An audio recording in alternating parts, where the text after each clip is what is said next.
The hallway felt suffocating that morning, every pair of eyes locking onto Jasmine King as she passed. Whispers swirled around her like a storm she couldn't escape, each voice low but sharp, biting into her confidence with precision. At 17, Jasmine was used to standing out in a way that felt empowering.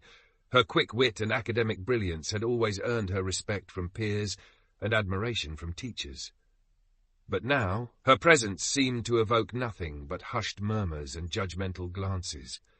Her steps faltered slightly as she approached her locker, a chill running down her spine when she saw the words scrawled in black marker across the metal door.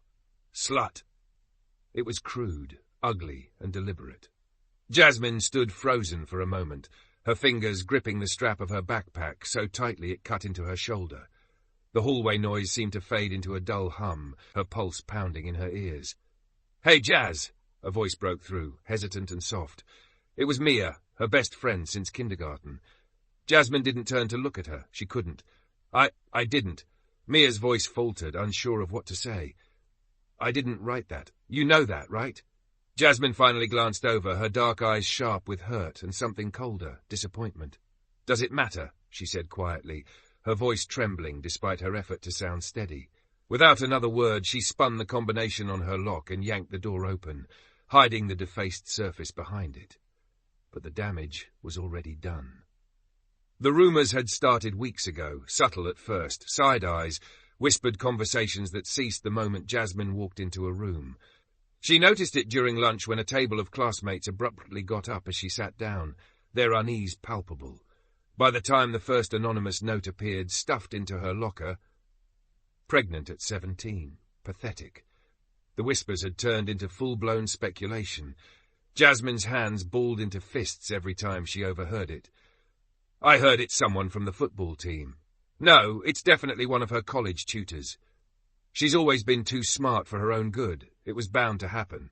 What none of them knew, what none of them could know, was that Jasmine wasn't pregnant. The truth was darker, more insidious, and rooted in a secret she hadn't dared to share with anyone.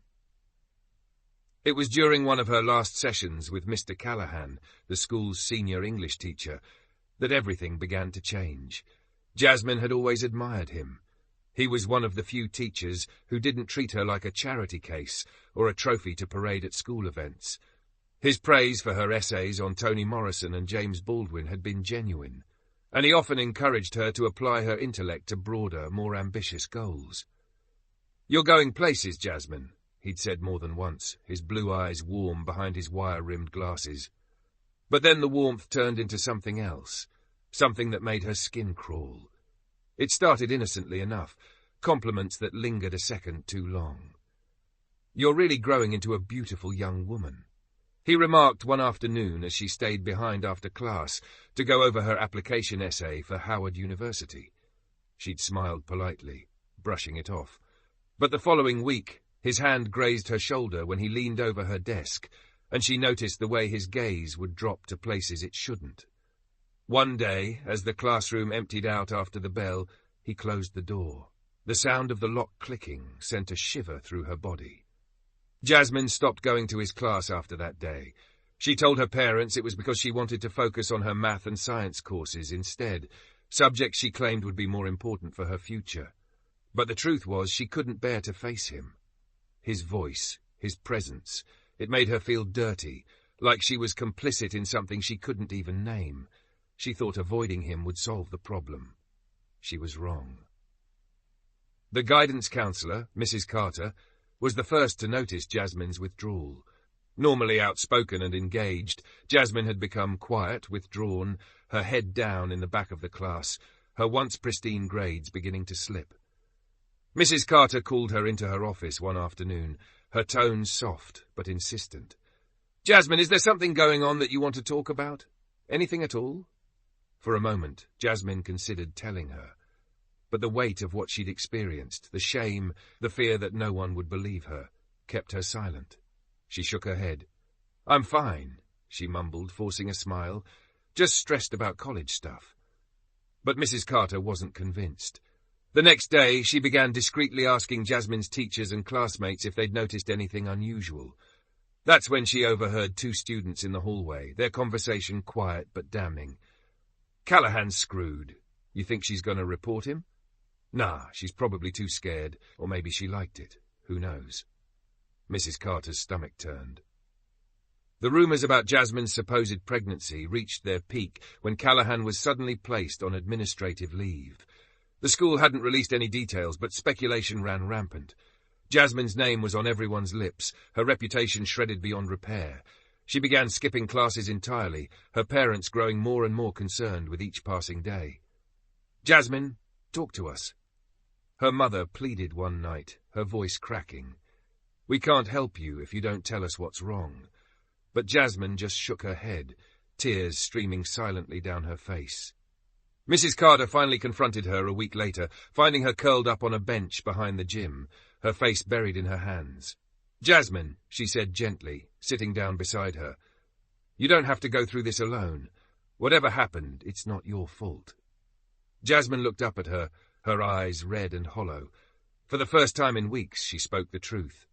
"He locked the door," she whispered, her voice trembling, "and I couldn't stop him." The words hung in the air, heavy and devastating. The investigation that followed tore the school apart. Students were interrogated, teachers scrutinized, parents outraged. Mr. Callahan denied everything, his demeanor calm and composed as he claimed he was the victim of a misunderstanding. But Jasmine's testimony, combined with the quiet bravery of another girl who came forward with a similar story, painted a different picture. As the truth unraveled, the whispers about Jasmine shifted. She wasn't a slut, they realized. She was a victim. But the revelation didn't erase the pain or the damage done. Jasmine had lost friends, her sense of safety, and a part of herself she wasn't sure she'd ever get back. Months later, as Jasmine walked across the stage at graduation, the applause was deafening. She forced a smile, but her heart felt heavy.